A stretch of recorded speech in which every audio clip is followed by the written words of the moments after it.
Here, welcome to another Dome Theory group chat edition.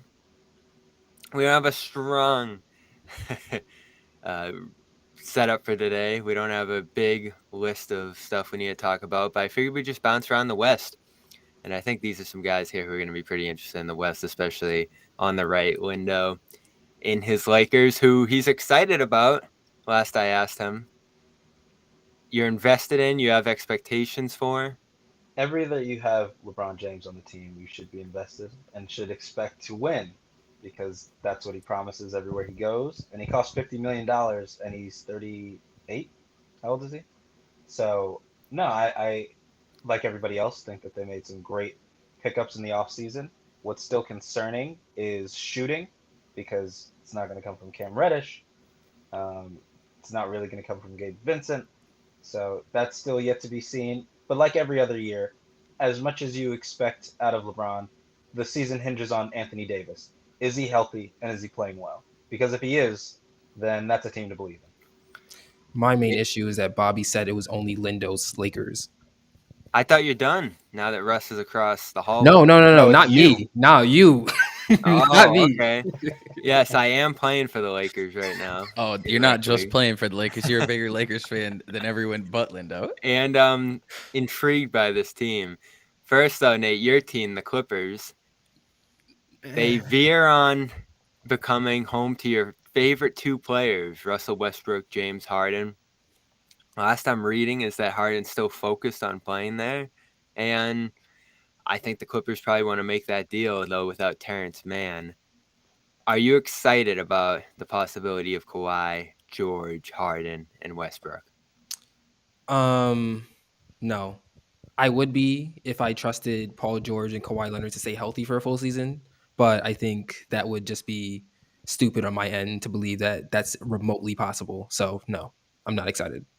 Really? Yeah. So you're not going to have high expectations if that team comes together? No, I can't expect again. Like if some miracle happens and Kawhi and PG play 70 games each next season, then I guess check back. Oh, with me. I see how Why this is going to dream? go, Lindo. Why dream? Yeah, that's what I'm saying. So I'm just like, it is what it is. I don't know how that combination at guard's going to work after what we saw in Houston, though. And Lendo's felt differently about it. What are you Because talking about? they got the wings this time. They were literally the most prolific scoring duo in years. Yeah, but the team didn't really go anywhere. Well, because COVID happened. Yeah, that was a factor that year, and they didn't have any size at all. And this Clippers team No, does they didn't have size. Russ got a quad injury halfway. Like at some point, he caught a quad injury. Like it was just Russ is the worst player this time around, though, and Harden I think is too. So I just. I just don't see. That's I mean, there's so much case. that's underwhelming about that team already. I mean, again, you're talking about the number 3 and the number 4 option on the team if Kawhi and PG are healthy. Right. That's what you're focused on. So that's how it's going to have to stack up. Those two as playmakers. Harden is the shooter, which he showed he was capable of doing in Philly. And Russ has to roll again. And I don't know if he's going to do it, Lindo. He has to roll to the basket. Did you watch any second of Clippers basketball with Russ on the team last season? Yeah, but that was when they were down did players, Russ roll once? and he could man the offense. It's so crazy because. But did Russ roll once? No, because he didn't have to. Oh, so why would he have to roll now? Other players are gonna have the ball in their hands. No, that's not. You what's don't think Kawhi's gonna have the ball in his hands once he's back and healthy? Nope. No, Kawhi is gonna come off of screens and catch and make mid-range jump shots, and PG is gonna do the same, only at the 3-point line. If they're able to set that up, I'd be pretty impressed. But I just don't think that's how it's gonna go.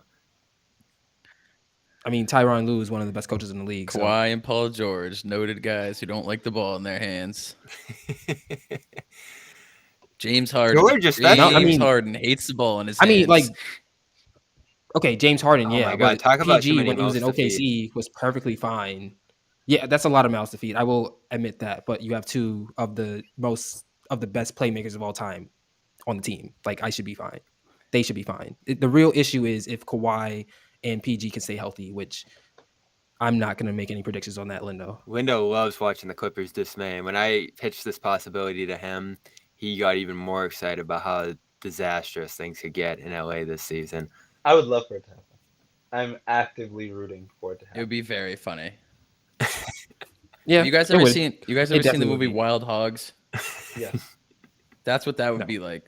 4 guys over the hill getting together to go on a cross-country motorcycle trip. Which one is Martin Lawrence? Martin Lawrence, with the ketchup and the mustard. I feel like that would have to be like probably James Harden, right? Okay. Fake tough guy? Yeah, Westbrook is Travolta easily. So I think we all know what's going on in Portland. We don't really have to talk about that. But as I think about the Harden situation, What do we know? Nothing. that it's just stuck, and it's going to be for a long time. And okay. Then it'll probably start the season on Portland. But Harden, it's going to be like Simmons again. And there's an article out in ESPN about the rule that if he doesn't show up, he's barred from free agency. So he's in a tough spot in that sense. I'm still surprised he opted in, not knowing whether there's going to be a trade ready to go. And let me just say, in those party pictures, he's not looking his most fit right now. This is all like pointless speculation during an off season for a sport when we have football coming up and baseball coming up. Yes, but I don't know how this situation is going to get Additionally- resolved, because it doesn't seem like he's going back to Philly, Nate, does it? No, because Daryl Morey fucked that up. With what? Not offering a full contract? What my best guess is that it was pitched to Harden last season to take the pay cut for last season so that they could get a better team, and then he would get paid this offseason. Yeah, they're not doing And the it. way that they approached him in the offseason, I mean, the way they approached it in the offseason, I don't think they did the best job of signaling that they wanted to keep Harden. And if you put any player in Harden's shoes, where I literally just took a pay cut for the team and now you're non-committal on whether or not I can come back, like I'm going to be rubbed the wrong way. So like, I don't really see how, I guess I kind of see how it's similar to the Ben Simmons situation from the standpoint of you have a player who doesn't want to play for the team and is under contract. But I think it's completely different from the standpoint of they literally asked Ben Simmons to do something that any other player would say yes to. Can you shoot the ball more? And he says no. Like, that's just completely different compared to we had an agreement coming in, I helped the team out, and now it's time for you to scratch my back, and you're not doing so. I actually get that. Well, there's a lot of context there. What it adds up to is just another team that Harden's just leaving in the middle of their project. And you think there's like 3 justifiable reasons in a row for it, but it's still crazy that 3 happen in rapid succession. I mean, again, like if any other players in this position, they're doing the exact same thing. We had an agreement that I'm going to take a pay cut and you're going to pay me next offseason. And now when it's time for you to pay me, you're not doing so. I want to go. Any player in that position is in the same position that Harden's in right now. Yeah. Or taking the same stance, I But should say. somehow the player in the situation is always James Harden. No, it's And not. the season always ends with him in a Game 7 really struggling prior. Is he the only player that struggled on that team? No. Did Joel Embiid look remotely like How himself? many players on that team? Because my are issue MVPs? is not technically that. hurt. My is now you want to I use mean- that? You didn't use that when Brooklyn Well, Nets yeah, lost I mean, to the that's- Milwaukee Bucks in Game you are 7. the anti-hurt You can't person. pick and choose. Is all Alright. I'm saying. I'm anti-hurt, but you can't do both. Okay. Yeah, you can't pick and choose. All I'm saying is that yes, it's Harden's fault. It's also Doc Rivers' fault. It's also Joel Embiid's fault. It's a lot of people's faults. We can't just like focus on one player and say like as much fun as it is. Like, let's be realistic and understand that Joel Embiid did not play like an MVP. Barely even he scored 10 points less, averaged 10 points less in the playoffs than he did the regular season. Additionally, in that one Celtics series, James Harden had more 40-point games I than was Joel just gonna Embiid say- has had in his So entire I was playoff sitting career. there through 5 games shocked at how well Harden played, especially in Game 1 where he looked like his vintage self taking over. So he Here's- did way here's- more in that series than I expected, and it Here's the finished thing, though, poorly. as he played well, and he did shock the Celtics. But here's the thing: as you say, you can't only blame him. Well, you could blame multiple people, but you blame Doc Rivers. He got fired. You blame James Harden, who's Yes. the MVP, and he's going to leave. So that's I don't know how it goes back What to. what about you didn't mention Joel Embiid at all? Well, I hate Joel Embiid. He's a loser. I'm actively rooting for him to So should fail. it so what did the logic say that you're Well, he's blaming not him the most since you just said that you hate him? because he's staying there. He's saying, okay, I fucked up. I'm Okay. gonna be here again. Harden fucked up and said, I don't think that's what I'm he's out of here. saying. How is he not? It's I don't think interesting that's that what he's he's saying. about to turn up on Embiid. If you bring up the comment, he literally tweeted the next day, "I'm the second biggest troll on the team." So it can't be that he's thinking of leaving. Embiid is there. No, That's I his think team. he's mad at Daryl Morey for not doing what he said he would do with Harden. And now because of that, the next season is in limbo because of whether or not Harden's there's going to no play. mistake in the comment. Do you think Embiid will be on the team next season? Yes. So then there you go. Like this upcoming season? Yes, this season. Yeah. I thought you said Harden's out, Nate. No, he's talking about Embiid. Oh, He said okay. Embiid. So Embiid is there. So yes, blame him, but he's staying. Harden is saying, "I'm out of here." I played bad enough. He's not saying he's out of, but he's not saying he's out of there for any reason that is basketball related. It's business related from the standpoint of we had an agreement and now you are not honoring this agreement. So why am I giving you my services? I'm just saying, how is him and the GM are always at odds in every location? How does And this was his. every This is single his season? guy too. Yes. I don't think it's the GM this time around. I don't think the owner wants to pay him. It's a bad investment. That also might be possible. They also let whatchamacallit, Jaden McDaniels go, Jalen which I don't McDaniels, understand either. Yeah, is it Yeah, Jalen? Jaden's the Minnesota one. Whichever brother was on the Sixers or got traded to the Sixers last season, they let him go, and that makes no sense to After me. trading Thibault to get rid of him, I mean, yeah, you got nothing for this is the Thibault. problem. And I know you. Do I know you guys like Doc? I mean, I do from a Celtics fan standpoint. This is the anti-Glenn chat. I love hilarious. Doc Rivers, and listen, I acknowledge all the resume marks that went against him in recent years, but he was on Bill Simmons recently. Love what he said, and it's true about just how much the stink from those losing, tanking years in Philadelphia just lingered, and obviously a lot of it was bad organization mistakes in terms of who they drafted, in terms of how they managed things. Brett Brown wasn't the greatest coach in the world. They drafted Jaleel. Yeah, Okafor. so they just had so much holdover, not to mention from the Simmons situation, that hurt this team at this point. And for Embiid, Taylor, as he starts to allude to asking out here, and that becomes a bigger talking point around the NBA, it's something that I definitely think is within a year here.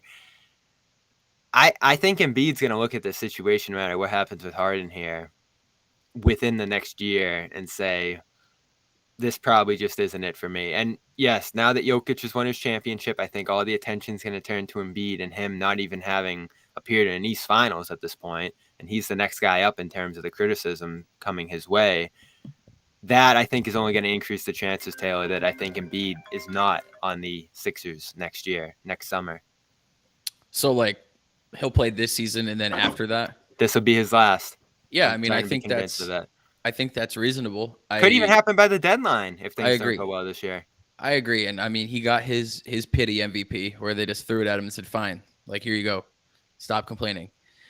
And he just, I don't know, he's an incredible player, obviously, but Nate put it perfectly, because obviously you can throw the injury around and it was real. We all know it was real, but scoring 10 points less than your season average in the playoffs as the MVP in like that Celtics series, I didn't expect Embiid to reach 100%. But I mean, James, when your second best player wins you 2 games, because he did, he had 2 40-point games. They won both of those games. Like, your MVP has to clean that series up. And obviously they ran into like the end of game 6, Tatum. Embiid got switched out in game 7. I know. And then, right, exactly. And then like that whole game 7, and I know this isn't like a new thing. Like, people were talking about it in the moment, but I mean, a lot of those 51 points, and especially some of those threes, was Tatum just going either over the top of Embiid or right past him.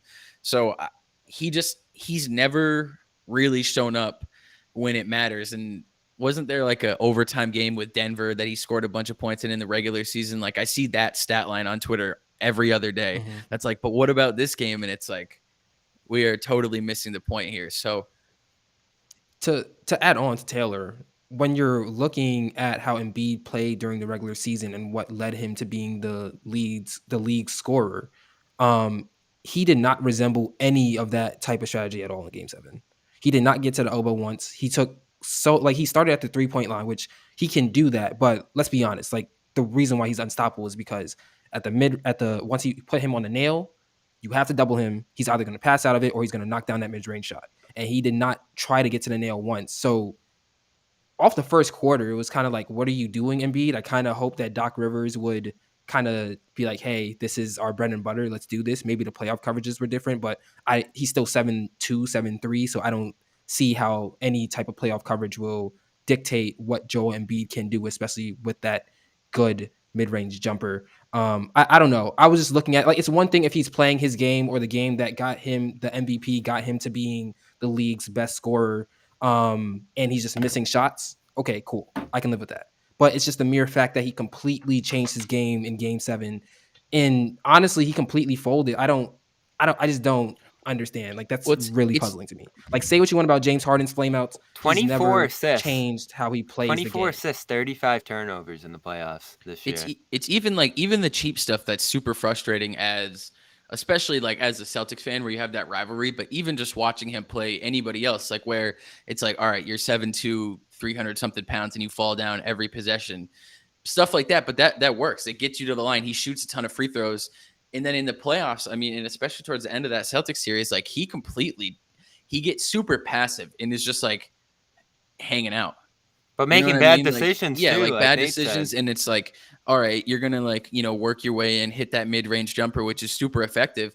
But then we're not gonna think about him for like 6 possessions in a row. So it's a very like when he gets in that mode, and it's almost exclusive to regular season. But when he's playing down low or kind of extending it out to the free throw line, extended in that area, I mean, he's unstoppable. He's an incredible basketball player, and he's an incredible basketball player regardless of whatever. But when it comes to like when the lights are brightest, his mentality and his just decision making and everything, it changes. And I don't want to say it gets like horrible and that he's like garbage and whatever. The numbers but, like, are horrible. I know.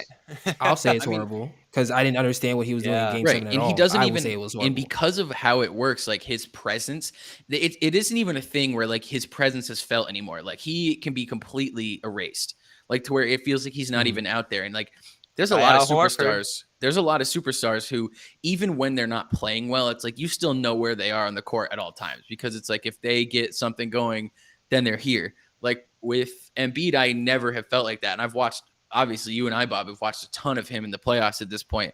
And it's like, once you shut him down a few possessions in a row, he kind of shuts down, and it's like, all right, he's not coming back. Like there isn't going to be, all right, go into the locker room at half and get ready and come back out and have, score 27 in the second half and dominate. It's like, no, once you like, it's like to bring it to like football. It's like, once you like punch him in the mouth a few times, he's going to be like, all right, I'm done with this. Real quick, want to shout out FanDuel, FanDuel.com/Boston, the sponsor here. Up to $200 in bonus bets. I laid a bet on Team USA yesterday, got me locked in for the World Cup. Didn't work out, but love the odds, love the experience over there.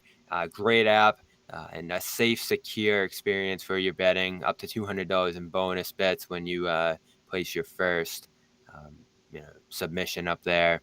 Put in some money, you'll get up to $200 in bonus bets at FanDuel.com/Boston. Make every moment more. Official partner of MLB and, of course, our official sports wagering partner here at CLNS Media. FanDuel.com/Boston. Bobby, can I ask Nate a question? Yesterday, I spent my last $5 yesterday on a cricket parlay. I can't eat today. Yeah. Damn. Bob, can I ask Nate a question? My last dollars. What's that, Taylor? Nate, for week 1 of the NFL this year, will you pick the lines along with your normal picks? Just 1 week. If you don't like it, you don't have to keep it going. For week 1, will you pick the lines? 1 week. The Lions?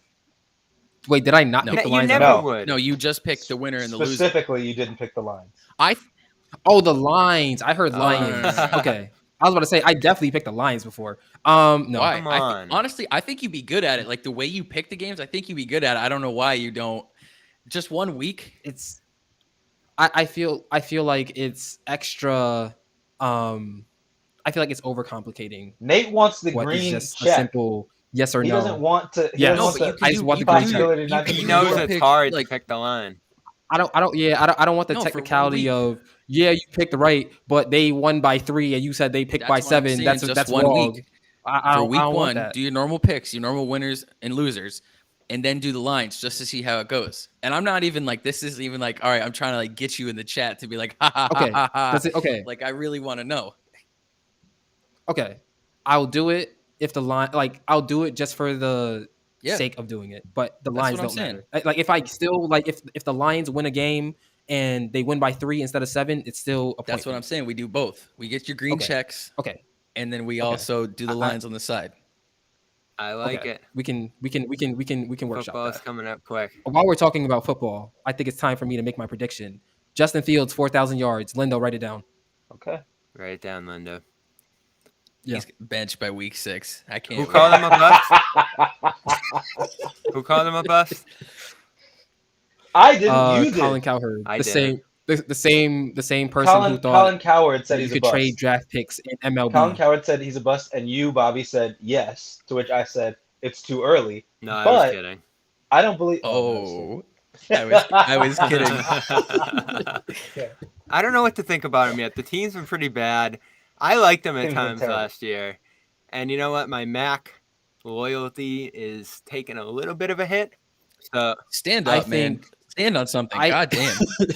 I think if Justin Fields was your quarterback instead of Mac Jones, you'd feel a lot better about the season. I won't rule that out. But I think the coaching and the personnel are killing Mac right now. And remember, he had a great first year in the league, leading the team to the playoffs, solid numbers, good decisions, his ability to handle taking hits. Handle. Oh, okay. I mean, the fact of the matter is that he's a stationary target, and in this NFL, that's I just know not he gonna work. does struggle against the pressure sometimes, but he's able to withstand those sometimes and make the throws. Last year though, that changed, and he turned the ball over a lot and threw the ball in the bad spaces. But I don't want to talk about the Pats because I'm gonna have to do that all week at training camp. You want to talk about the Pats on a Boston podcast? Okay. When Patriots press pass, go subscribe. Some Taylor and the rest are gonna do it much better than me. Lindo, is Embiid a Nick or a net He's a 76er. next year? Yo. Dude, him to the Knicks would be interesting, but I mean, every time it's a new person, right? I swear. Is it getting annoying? I swear that the Carmelo Anthony trade is like a Mandela effect. Like it just didn't happen. Like, do fans not remember? Like that scenario has already played out and it didn't work. So why, when they have a bunch of pieces that are young too, why would they just try and ship all of them out? And every name, every time there's a guy who might be gone, you see a Knicks hypothetical. And obviously some of those are trolls, some of those are whatever. But it's like, this one is serious. That's why you're asking me, that people think it could be a move. Why is there this like market for the Knicks to just be in on And it's not a just big the name Knicks. again? To I just get trade it. I get what you're saying, but everyone wants to add the star, and teams don't want to give up their stars. Like Portland right now is just sitting on Lillard when they could probably get quite a bit, even trading him to Miami. Like I know they could hold down and try to get the best offer possible, but if they tell Miami like go get the 5-6 picks, I know Hero's not great, but you're still getting a ton of value at that point. And the Heat are a little unique because they're not usually bad. But I almost feel like selling's become underrated because you get so much back at this point.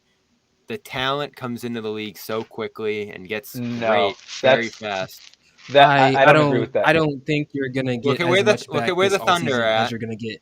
Look at where But the like Jazz again, are at. like I think you're ignoring the fact that your favorite player, Rudy Gobert, ruined the whole concept of getting a good return.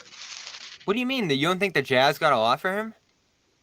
They did, and then every other team saw how much the Timberwolves gave up for Rudy Gobert, and how the Nets just got basically 6 picks back for Durant. amounted to nothing. And Bridges and now Johnson. teams are like, I'm not going to give you 6 picks for The Suns some just did it. random guy. Yeah, Did for they? Durant.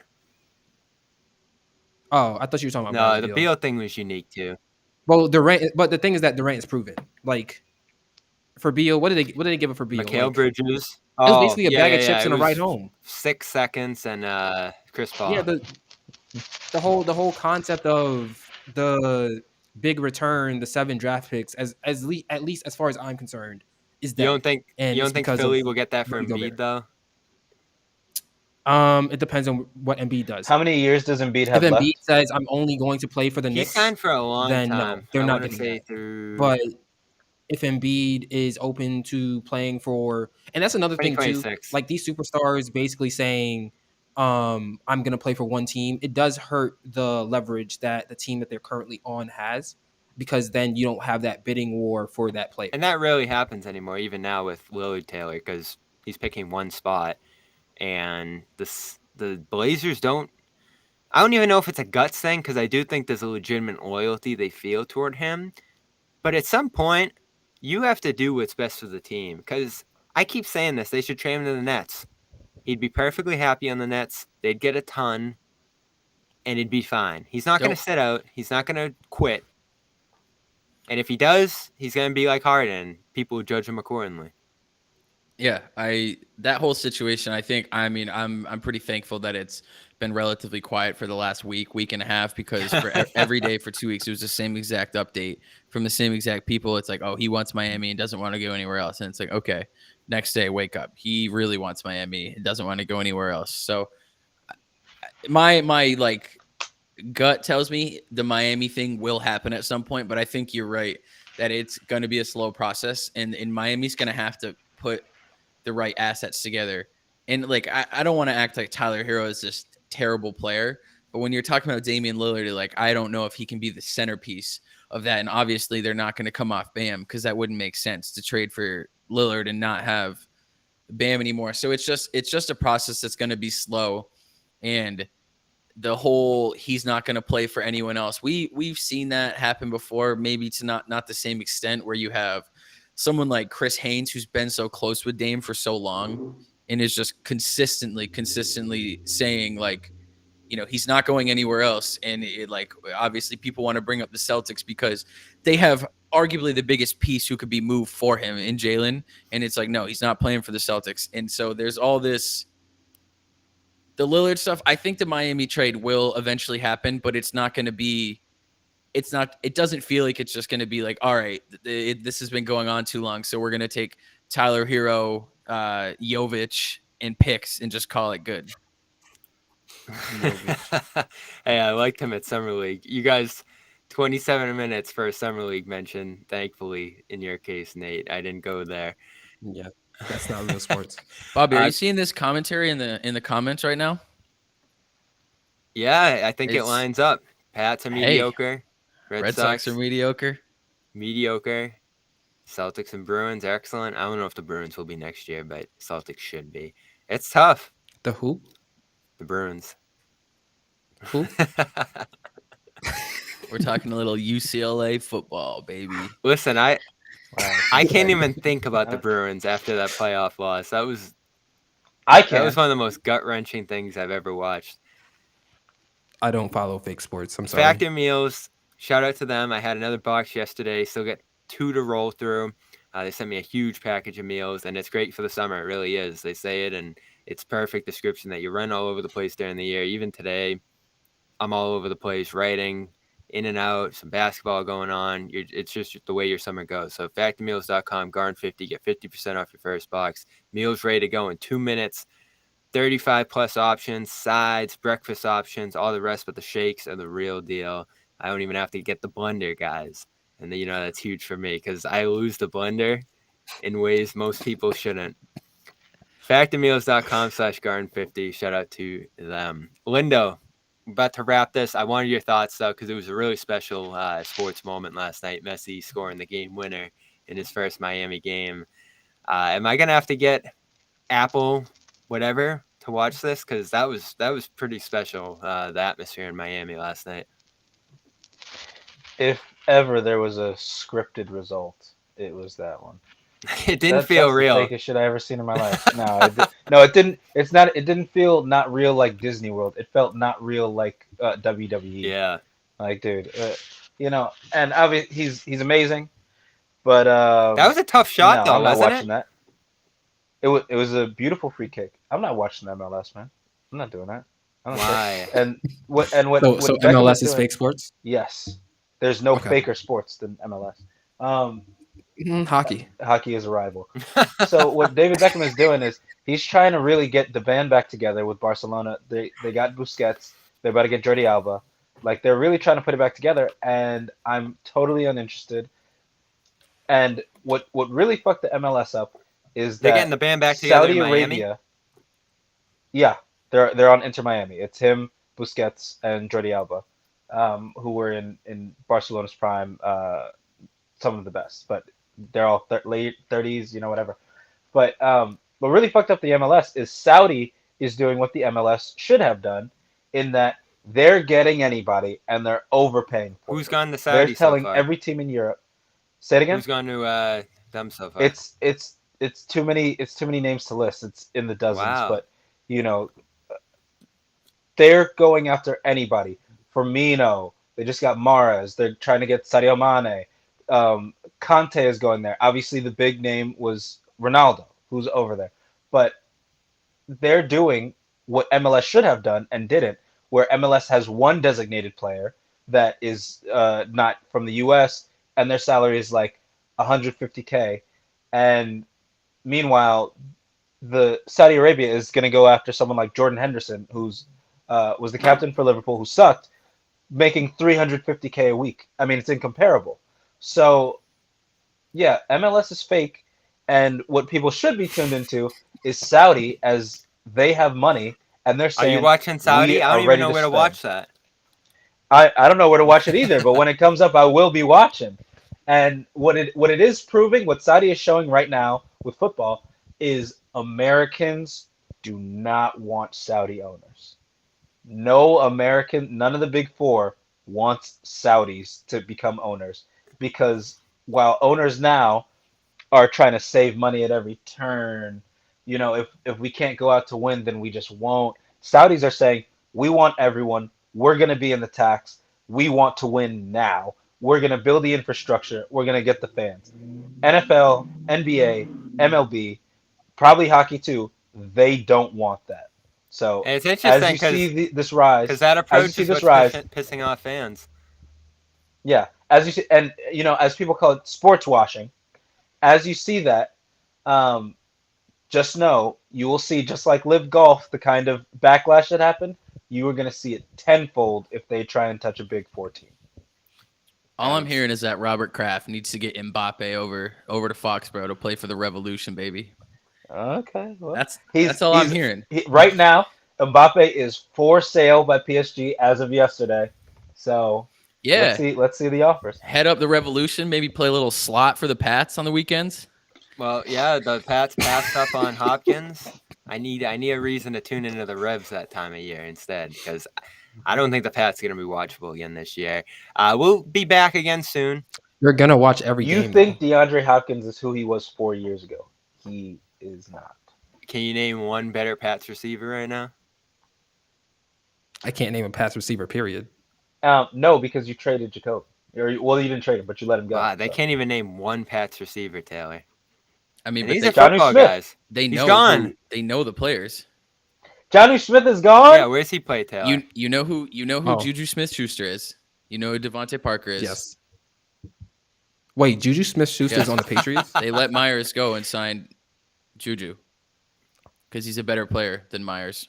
No, he's not. My fault, Bobby. I know you're trying to wrap this. I know you're trying He to is a wrap this better up. player. Taylor, what's your He's a reaction better to player that? than Jacoby Myers.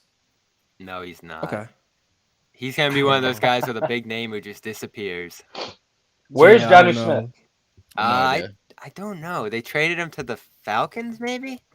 Something like that. They brought Jonnu in and just Yeah, didn't he's use on the him. Falcons. I don't know why that ever happened. They had no plans to The utilize Titans his. had AJ Brown and Jonnu Smith. No, you got rid And of let them Smith right both on walk. time. No, the Patriots fucked him up. Oh. Okay, he was going up. The Patriots brought Oh, him for down. sure. What coach? Maybe put that on Bill's. Yeah, put what that on coach? Bill's resume. Failed Jonnu Smith. Get ready for the who's the other tight end in Atlanta there? That's gonna be deadly if Smith comes back to form. Yeah, Kyle Pitts Pitts. and Smith. Who's their Desmond quarterback? Ridder. Ritter. Should I No. care? No. All right, that's our show. Dome asking. Theory, Taylor McLeod, Nate Sparrow, and they host the Cap. Go check that out. Link in the description. They review music every so often. And Lindo Zay, good luck in your move to Virginia. You'll have to pack that cowboy hat away for good soon. Hell no. Can I get a howdy real quick and a yeehaw? Howdy. We don't do Okay. the other one.